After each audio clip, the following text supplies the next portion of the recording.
Hello everybody, it's Starrapter here. Welcome to my spoiler-free review for Marvel Studios' What If Season 1. I think there's going to be a Season 2, so we'll leave it at Season 1. So this is my first experience with any kind of Marvel animation on the TV front. Yes, there's been several series prior to this, but this is the first one that I think is huge because it is, as we're going to explain and go over, tied so heavily into the Marvel Cinematic Universe. Firstly, because they're using like 90% of the actors to reprise their animated form in this. So What If is essentially sort of pretty much like an anthology of 9 episodes for season 1 that do tie in pretty closely at the end in that last episode.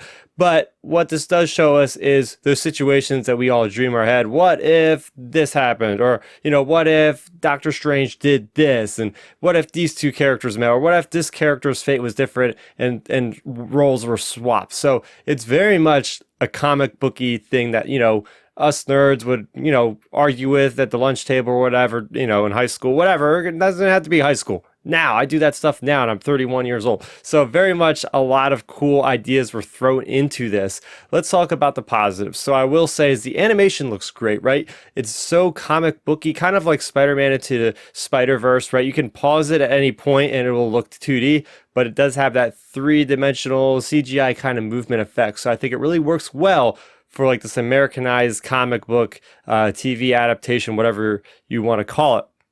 I will say they take extremely large jumps and risk in, I guess this because it's an animated front, right? So, for instance, Marvel Zombies, they're literally cutting off like Captain America's head. They are piercing and going through different kinds of armor and everything else. People's arms are getting hacked off. It's pretty brutal. Like Thanos is getting slashed in half. Like it's stuff that we haven't seen in the movies, and quite frankly, I was shocked when I first started seeing how mature and gritty some of these episodes could be. I think there's really fun team-ups in here, and the action is great. Like this is like some on the borderline of like almost like Dragon Ball Z anime-esque, like very over the top.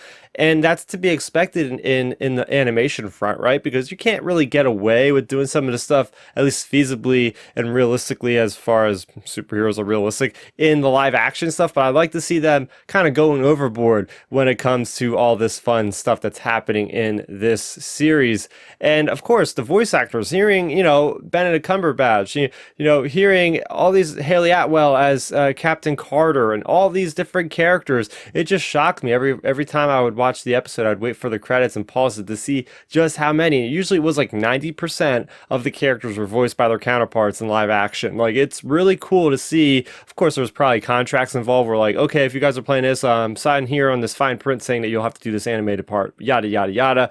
I mean, it's great to see like the continuity, right? Seeing how this animation is flowing into the MCU, because before then, they're completely different voice actors and they were in their own separate universes. So there you go for that. Getting into my negatives, I feel like as great as the action was, these are like between 20 to 30-minute episodes. I feel like 90% of it action, 10% was any kind of character development. So I feel like if they are doing a season 2, I would like to see them kind of get into more of the characters' heads, more of the interpersonal relationships, because we see bits and pieces of that. I'm looking at you, Doctor Strange episode. That was definitely my favorite episode because it really gets into the psyche of Doctor Strange and really gives us a different kind of tale that we didn't have any idea about in the original Doctor Strange movie. So yes, a little bit too much flashiness going over like the really good beats of the MCU that we all know and love.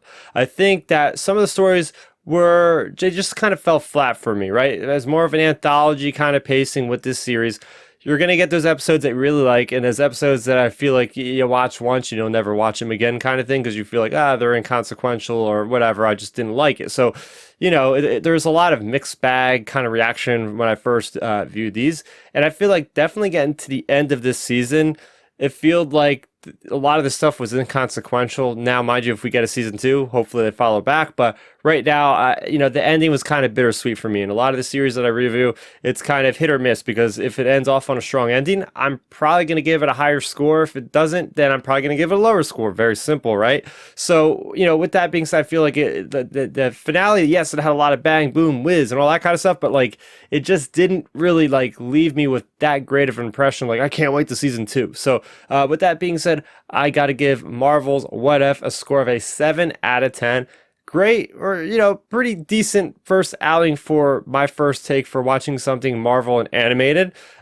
We all know how great they do with the live action stuff, and they have a lot to live up to when it comes to their counterparts in DC with their departments with doing animation that they do so well. From what I hear, I haven't watched actually any of that, but that is me digressing. What I will say is I do recommend watching Marvel's What If, especially if you have watched most of these movies. I think you'll get a kick out of just a different direction for some of these characters. So that is going to do it for my review of Marvel's What If. What'd you guys think of this one? Let me know in the comment section down below. For more on reviews for Marvel, make sure you go ahead and subscribe to the channel, as I will be talking about them for the foreseeable future. Go ahead and hit that bell icon so you'll be notified for future videos that also have me talking a lot about Star Wars and other things. So that's going to do it for me, Starrapter. Thank you so much for watching, and bye-bye.